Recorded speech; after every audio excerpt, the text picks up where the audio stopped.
Hello, my name's Philip, and I'm going to show you an easy way to play Pictionary with your students. Now first you need to make a deck of cards. You can just print out vocab with pictures on paper and cut it up, but the deck will be uneven and messy. So I like putting those pieces of paper into card sleeves. You can buy card sleeves on Amazon or at any card game shop if you're near one. Now put actual cards in the sleeves behind the paper to make them sturdier.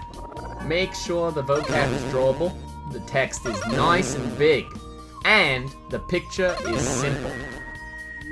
I like to have about 20 or so cards that even an elementary school third grader would know. Those cards are worth 1 point each. Then, for the older kids, include more complicated vocabulary and make those cards worth 2 points.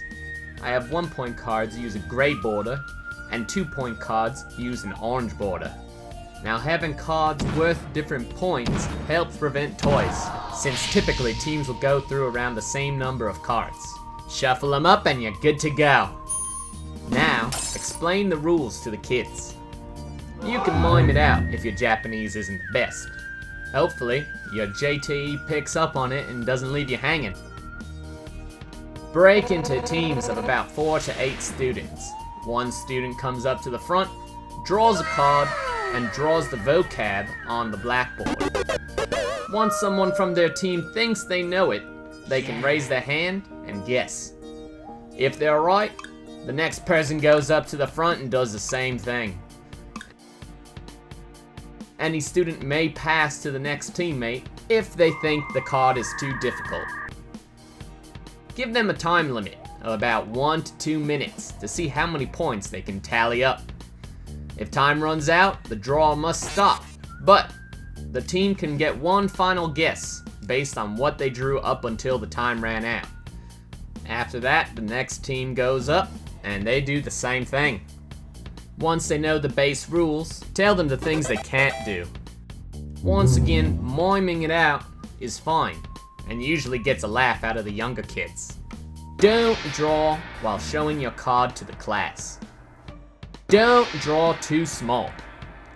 Don't obscure your drawing with your body. And don't draw too slowly. After explaining all that, jump into the game. If you only have 10 minutes to play, make it a single round with a minute or a minute and 30 seconds per team. If you have 20 or more minutes, you can do multiple rounds with 2 minutes on the clock. Just use your best judgment. If by the end there's a tie, here's a couple tiebreaker ideas from fastest to slowest. First, Jonken. We're in Japan after all. Second, you or the JTE draws the final drawing. First team to guess correctly wins. Third, both teams send one person to draw the same word at the same time. First team to guess the word wins. Finally, let's talk about a couple of variations you can have in this game. First, if you don't have cards, you can always just whisper the words into the students' ears. It's a bit more clunky, but it gets the job done. Second, you can use these cards in charades instead of Pictionary. However, keep in mind that some cards will not work with charades. If you just have a bunch of cards, you can choose which work for which kind of game you want to play. And that's pretty much it. So, hope this tutorial helped you in your search for fun and easy games to play with your students. I hope you got something out of it.